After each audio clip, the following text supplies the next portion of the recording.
Welcome to this explainer. Today we are diving into a really fascinating contrast between modern academic expectations and ancient Talmudic business principles. Think of this as a kind of parental playbook, one designed to help break the cycle of generational poverty and build lasting financial sovereignty. We're going to explore how shifting our focus away from institutional dependency and toward independent production can absolutely revolutionize not just our bank accounts, but our entire psychological well-being. Let's get right into it. We're starting with a rather startling verdict from the ancient texts. According to the Talmud, specifically Kiddushin 29.a, fathers are legally required to teach their sons a business skill. And the consequence of failing to do so? Well, the rabbis who codified this text stated that a father who refuses is morally equivalent to training his child to steal. Wow. The logic here is incredibly profound. You see, a person stripped of a productive skill will eventually have to take what others have built, whether they do it through relying on an institution or just out of sheer desperation. This brings up a highly provocative question for any parent trying to build a family legacy. Think about your own kids for a second. What independent value can your child generate today? If your child had to produce something right now that the real world would actually pay for entirely without your help, could they do it? The source material suggests that if your answer to that question is silence, well, you immediately know exactly where your work as a parent needs to begin. Section 1. The Modern Credential Trap. To really understand the weight of this ancient mandate, we have to look at the map we've been handed. For generations, the formula was pretty simple, right? Get a degree, sit quietly in predictable rows, and surrender 40 years to a stable employer. But honestly, this was engineered for compliance. It creates this deep institutional dependency where your entire livelihood can just vanish in a single quarterly Zoom meeting. The ancient blueprint, on the other hand, was entirely focused on financial sovereignty. It was about building a craft-level skill that allows a person to create independent value. Because there's a massive gap between memorizing a textbook and actually being able to negotiate a contract or generate your own income. And here is the crucial point. We are currently living in literally the most credentialed era in human history. Certificates are multiplying, training programs are absolutely everywhere. Yet, we're witnessing this crazy generational poverty paradox. Poverty just keeps moving forward, and debt is getting passed down like this dark inheritance. Kids are repeating the cycle with much higher student loan balances, but entirely lower ownership percentages. So, according to the source material, the missing variable in breaking poverty has clearly never been a lack of information. Which brings us to Section 2, the ancient Talmudic mandate. So if information and degrees aren't the missing piece of the puzzle, what actually breaks this cycle?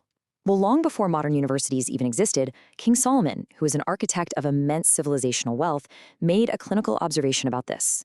In Proverbs 22:29, he wrote, "Do you see someone skilled in their work? They will serve before kings. They will not serve before officials of low rank." Solomon watched wealth's dynamics across every social class, and he observed that it's the craftsman, the independent producer who shows up with unrelenting consistency, who ascends. Relying on credentials alone, he noted, often leaves a person sitting in a much lower chair than their actual potential deserves. What Solomon and the Talmudic sages were really pointing to here is the reality of financial sovereignty. A true trait means generating income on your own terms. It means you can produce something the world will actually pay for, completely independent of an employer's mood or some shifting economic policy. Our source actually highlights the Apostle Paul as a prime historical example of this. In Acts 18:3, we learn Paul was a tent maker. He worked with his own hands to fund his mission across continents. His hands were literally inseparable from his calling, which ensured he never had to compromise his independence. Section 3, the psychology of production. This shift from institutional dependency to independent production, it fundamentally alters a person's mental state. Consider this thought from Meister Eckhart. He perfectly captures the psychological freedom of the true craftsman. A producer who works for the excellence of the work itself, completely unconcerned with external validation, before the job is done, produces at a much, much higher level. They're freed from outcome anxiety. Their skill isn't held hostage by a desperate need for someone else's approval. It's a total game changer.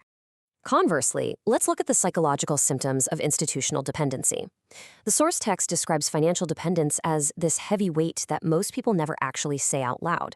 We've all likely felt it, a kind of fog, a ceiling you can feel but can't quite touch. You know, when a person can't generate value on their own terms, they carry this low-grade anxiety that just never fully lifts, even when the bills are technically paid. They live with the constant, quiet fear of collapse, knowing they're always just one corporate decision away from ruin. It creates this lingering feeling that the ground beneath their feet is merely borrowed. Moving on to Section 4, the spiritual weight of work. Now, this ancient framework isn't just about economics or relieving mental anxiety. It touches on something deeply foundational. The source actually goes back to the very beginning, referencing the ancient Hebrew concept of abad, found in Genesis 2:15. This word means to work, but it also translates to cultivate and even to worship. This shows us that working and cultivating value is our oldest human inheritance. It was established in the Garden of Eden before anything in the world was broken.